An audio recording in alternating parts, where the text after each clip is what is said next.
Hello and welcome to Stampscaping 101. We're going to be stamping a piece of a quarter page pre-printed vintage paper.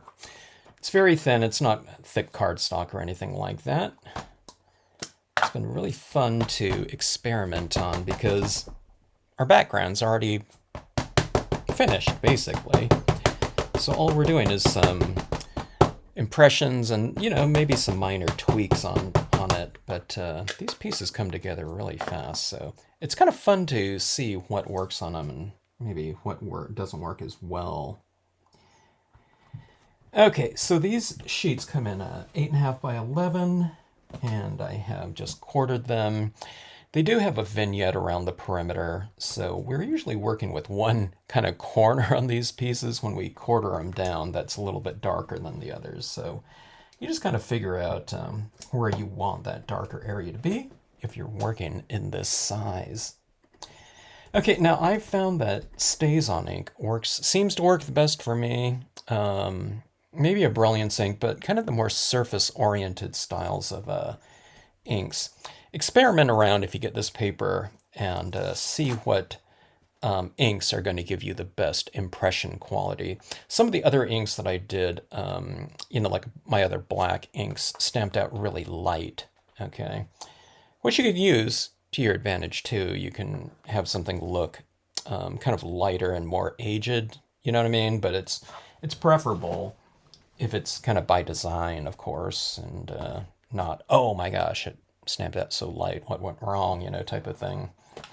But test out your different inks and also test out kind of your impression time, sometimes holding it down a little bit longer, allowing the ink to transfer and maybe set up and dry can work.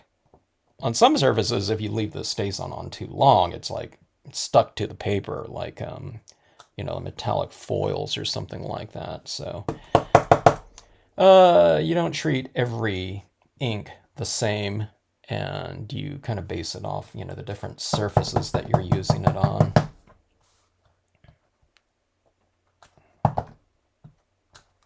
So adjust accordingly. One of the best things is when you get a new type of paper,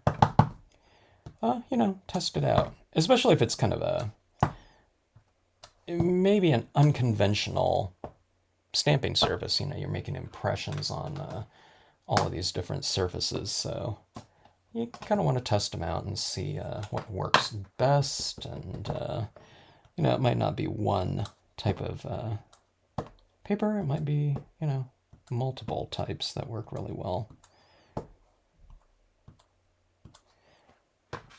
All right, those are some reeds. We have our fisherman boat, my tiny rocks small, which is a little textural stamp like that.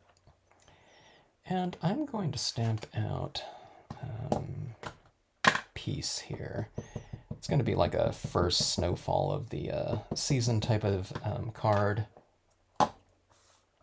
I tend to think that this vintage paper too could be used potentially, really well for like a Christmas card. It's like like a vintage Christmas or something like that. I don't know about what these exact designs or something like that, but you can kind of play around and do things. I've seen. In fact, I had some. I'm a card maker, but I've purchased like years ago a pack of cards because I really love to photograph a lot. These vintage photographs of like kids playing in the snow or something like that for my Christmas cards. And that was really, I really like those types of things. I love photography too, and I really love those old photographs of kind of wintry wonderland type of thing.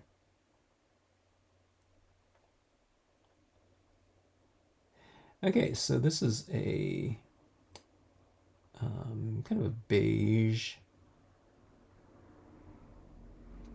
acrylic paint pen. You can use a gel pen or something like that, or maybe even a colored pencil. I'm giving this little cabin here some interior lighting. Okay, I'll put You know, so this lighting coming down here like it's kind of reflecting in the water like that. You know, let's give this little fisherman a little kind of sparkle in the water. I don't know what time of day this looks like. You know, what time of day does it look like to you?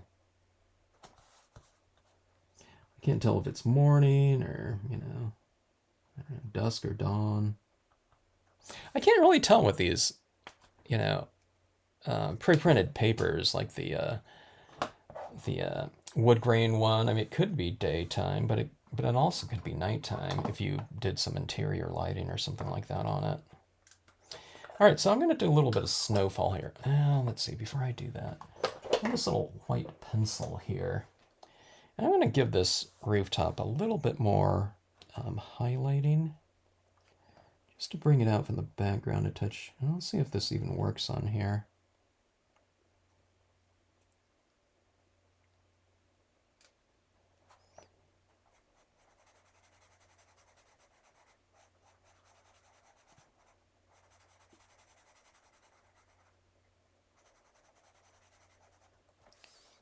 It stands in a little bit.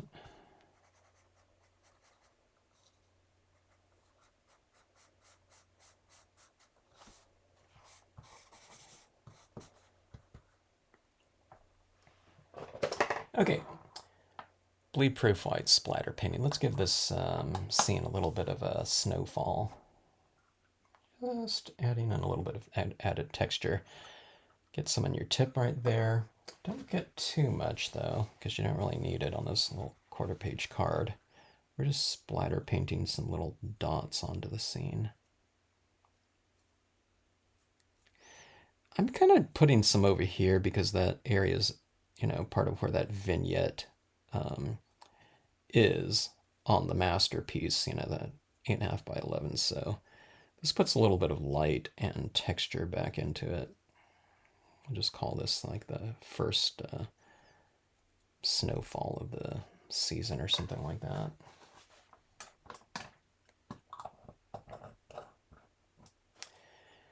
Okay, I think that looks pretty fun. And it's certainly a quick scene. I'm looking at the time here. This is 7.5 minutes. And I think there's a lot of things going on in here as far as textural statement. It's rich, already inherent with the, you know, this type of paper. I mean, it's not super colorful or anything like that. I'm looking for a card to show you this. I think I've given away all my pre-formatted cards. I have a little bit of gold that I've been putting these pieces on. Let's see, a piece of the metallic gold. Oh, here's a really tiny piece of it, but, you know, kind of around on the edges like that. It just kind of brings a little bit of excitement to it. Like about like so. But yeah, I've given away a lot of these cards. I've been sending a lot of my wood-mounted cards to people. Or not wood-mounted, but wood-textured pieces. Let me see if I can find one of those cards if I didn't send out all of them. Okay, this doesn't exactly fit. This piece is a little bit bigger than what's already on here, but I think you get the picture right here. So I think that makes for a pretty, you know, pretty exciting little card right there. It's certainly minimal and, you know, quick to do. You can do all kinds of different compositions on this, and I think this vintage paper is really suitable just for, you know, almost any type of season or, I don't know, whatever scenic genre here. You can use it for night or day.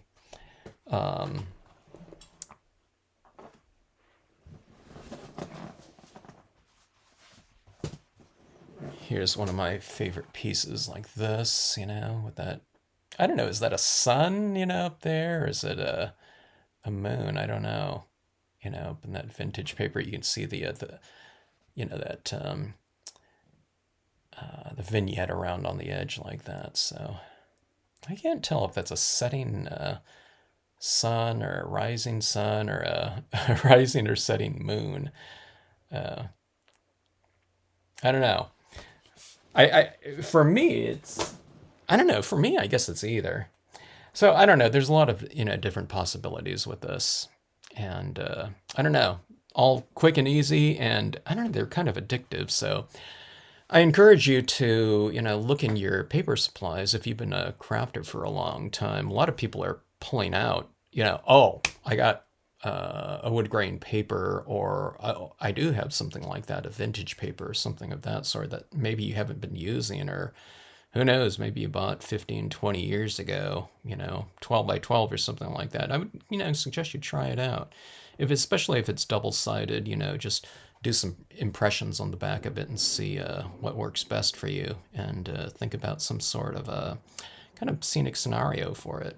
Some of it's just a matter of stamping out the images on it and not really doing very much more to it. But I think these little touches, like the, in this case, illuminating that window a little bit, kind of helped it. And, the splatter painting, I like little sparkles like that. But you could leave it out if you want to. You can do other things too, like that, that piece could have been stamped out in gold or something like that. I think that would have been cool. But anyways, quick and easy, and I think very effective. Thanks for watching. Hope you enjoyed it. And if you try some things, and if you run into any kind of issues with any of your media surface combinations, drop me a note and we'll see if we can't figure something out for you. Thanks again for watching. If you like this video, hope you hit the like button and subscribe to the channel.